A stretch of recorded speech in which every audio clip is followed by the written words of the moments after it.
రవి గారు, ఇప్పుడు రాఘోలు పరిసర ప్రాంతాల్లో మఠం భూములపై కొంతమంది ప్రజెంట్ సిట్టింగ్ గవర్నమెంట్ పర్సన్స్ అక్కడ ఇల్లు కట్టుకోవాలన్నా కొంత వాళ్ళకి మొత్తం చెల్లించాలని, కరెంటు ఇవ్వాలన్నా కొంత అమౌంట్ చెల్లించాలని, ఇలాంటి పరిస్థితులు అక్కడ వాతావరణం ఉంది. అంటే రాఘోలు ప్రాంతం కాదండి, తోటాడ. అంటే మన శ్రీకాకుళం మున్సిపల్ లిమిట్స్ దాటిన తర్వాత తోటాడ అనేటటువంటిది ఒక రెవెన్యూ విలేజ్ ఉంది. ఆ విలేజ్ తోటవాడ అండ్ ఎక్కువ ఆ రెండు గ్రామాలు కూడా మా ఆమదాలవలస నియోజకవర్గ పరిధిలోకి వస్తాయి. అక్కడ ఒక 121 సర్వే నెంబర్ అని ఒకటి ఉంది. ఆ సర్వే నెంబర్లో 202 ఎకరాలు విస్తీర్ణంతో ఉంది.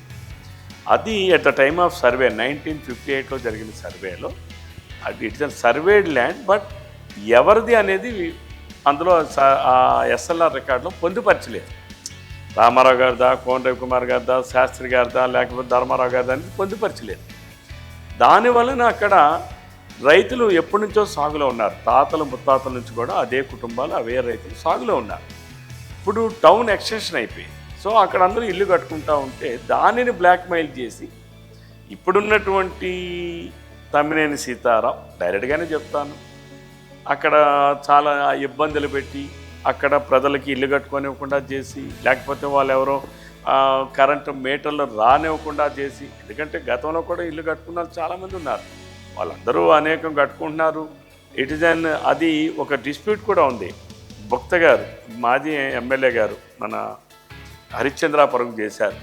భక్త గారు వాళ్ళు ఎస్టేట్ దారులని, అది ఎస్టేట్ విలేజ్ అని చెప్పి ఈ రైతులందరూ కూడా కోర్టుకు వెళ్ళారు. కోర్టు, హైకోర్టు, సుప్రీంకోర్టు కూడా అది ఎనామ్ ల్యాండ్స్ కాదు, అది జరాయితీ ల్యాండ్స్ అని కూడా జడ్జిమెంట్స్ ఇచ్చాయి. అయితే రైతులు ఒక పక్కన ఉన్నారు, ఒక పక్కన భూ యజమానిగా భక్త గారు ఉన్నారు. దానికి ఒక డిస్ప్యూట్ ఏదో నడుస్తూ ఉంది. అది ఎప్పటి నుంచో, నేను పుట్టక ముందు నుంచి కూడా నడుస్తూ ఉంది. దానిని ఆసరా చేసుకొని ఇక్కడ ఉన్నటువంటి తమ్మినేని సీతారాం, నేను కూడా ఓపెన్గానే విన్నా, నేను కూడా అధికారులతో మాట్లాడినప్పుడు కూడా ఒక ఇంటికి ఒక మీటర్కి ఇవ్వాలంటే 50,000 రూపాయలు ఎంతో కప్పం చెల్లిస్తే తప్ప అధికారులు కూడా మీటర్ ఇచ్చే పరిస్థితి లేదు. ఇది అక్కడ ప్రజలకే తెలుసు, ఎలక్ట్రిసిటీ బోర్డ్ డిపార్ట్మెంట్ వాళ్ళకే తెలుసు. ఎవరు అక్కడ ఫ్లాట్ కట్టుకోవాలన్నా, ఇల్లు కట్టుకోవాలన్నా కప్పం చెల్లించాల్సిందే. ఇది జరుగుతుంది, ఇది జరిగింది కూడా. నేను గతంలో 5 years ఎమ్మెల్యే చేశాను. బహుశా ఎవరికి ఎప్పుడు అసలు నాకు తెలిసి అటువంటి ఇబ్బంది కూడా రాలేదు. ఎందుకంటే మేము ప్రజాప్రతినిధులుగా ఇది కాదు మా డ్యూటీ. అది ఎమ్మెల్యేలుగా మీరు ఎవడైనా ఎవరో వ్యాపారాలు చేసుకుంటేనో, లేకపోతే ఎవరో 4 ఇల్లుగా వాడిల్లు ఆడు కట్టుకుంటేనో మాకు కప్పం చెల్లించాలనో ఇది ఏమైనటువంటి చర్య. అటువంటి వినాలంటేనే నాకు చాలా అసహ్యంగా ఉంటుంది. చాలా అక్కడ ప్రజలందరూ మాట్లాడుతున్నారు, అక్కడ ఉన్నటువంటి ఆ ప్రాంతంలో నివాసం ఉండేటువంటి ప్రజలు మాట్లాడుతున్నారు. నేను కూడా ఇంటింటికి నేను ఎన్నికలకి ప్రచారానికి వెళ్ళినప్పుడు కూడా చూశాను. వాళ్ళందరూ కూడా నాకు రిప్రజెంట్ చేశారు. అక్కడ ఒక 14 ఫ్లాట్లు ఉంటే ఒకటే మీటర్ మీద అందరూ కూడా ఇల్లు పాపం నడిపించుకుంటున్నారు, ఒకటే మీటర్. వాళ్ళు హైకోర్టు కూడా వెళ్ళారు, హైకోర్టు కూడా ఉంది. అసలు కొన్ని జడ్జిమెంట్స్ కానీ కొన్ని ఇదేంటంటే, ఎలక్ట్రిసిటీ డిపార్ట్మెంట్ ఏంటండి, it's only A service department.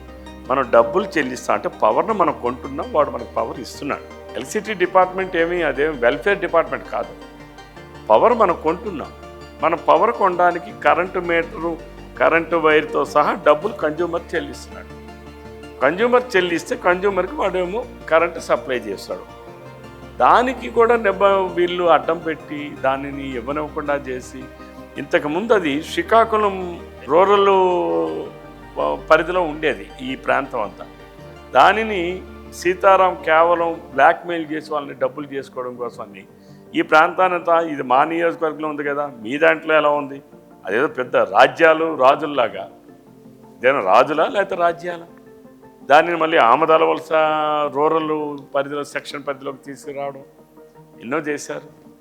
ఇది కేవలం ఆయన అవినీతికి చాలామంది అక్కడ ఇప్పటికీ సఫర్ అవుతున్నారు. బట్ రేపు తెలుగుదేశం అధికారంలోకి వస్తాం, నేను ఆ సమస్యను పరిష్కరిస్తా. అది it is not at all government land, it is surveyed land. But ఎవరిది అనేది అందులో పొందుపరచలేదు కాబట్టి ఆ డిస్ప్యూట్ ఒక్కటే ఉంది తప్ప అది ప్యూర్లీ జరాయితీ ల్యాండ్. అందుకనే దాని మీద ఎన్నో తీర్పులు ఉన్నాయి, కోర్టు కేసులు ఉన్నాయి. కోర్టులు కూడా సీతారాం కలెక్టర్ని వీళ్ళందరినీ కూడా బొంబార్డ్ చేసి, మీరు వెళ్ళాము గవర్నమెంట్ ల్యాండ్లో కట్టేస్తుంటే మీరు ఏం చేస్తున్నారని చెప్పేసి అని మాట్లాడడం. ఏదైనా డిస్ప్యూట్ ఉంటే బొగత గారికి అక్కడున్న రైతులకి ఉంది.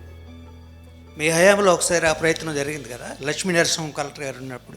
లక్ష్మీ నరసింహం గారు కలెక్టర్గా ఉన్నప్పుడు మేమిద్దరం ఆ రోజు వారు భుగత గారు నా దగ్గరికి వచ్చి రైతులు కన్విన్స్ చేయమనంటే మేము అప్పుడు ఆలోచన చేసింది ఏంటంటే మన జిల్లాకి ఏపీఎస్పి బెటాలియన్స్ ఒకటి మనకు మంజూరై. లక్ష్మీ నరసింహం గారు నేను ఆలోచన చేసింది ఏంటంటే ఈ ఏపీఎస్పి బెటాలియన్స్ మనకు మంజూరైంది, ఇక్కడ 200 ఎకరాలు ఉంది, రైతుకి వారికి కూర్చొని ఏదైనా సెటిల్మెంట్ అయితే ఏదైతే భుగత గారికి భూమి ఏదైతే షేర్ వస్తుందో అది 10 ఎకరాలు వస్తుందా, 10 సెంట్లు వస్తుందా, 50 ఎకరాలు వస్తుందా, ఎంత వస్తుందో అంత. సో ఆ షేర్ ప్రాప్తికి ప్రభుత్వం తీసుకొని ఎస్పీ బెటాలియన్స్ క్వార్టర్స్ అక్కడ నిర్మించాలని ఒక ఆలోచన చేసి, అంటే టౌన్ ఎక్స్పాన్షన్ అవుతుంది, డెవలప్మెంట్ వస్తుంది. ఎందుకంటే ఒక పక్క నేషనల్ హైవే ఉంది, ఇంకో పక్కన స్టేట్ హైవే ఉంది.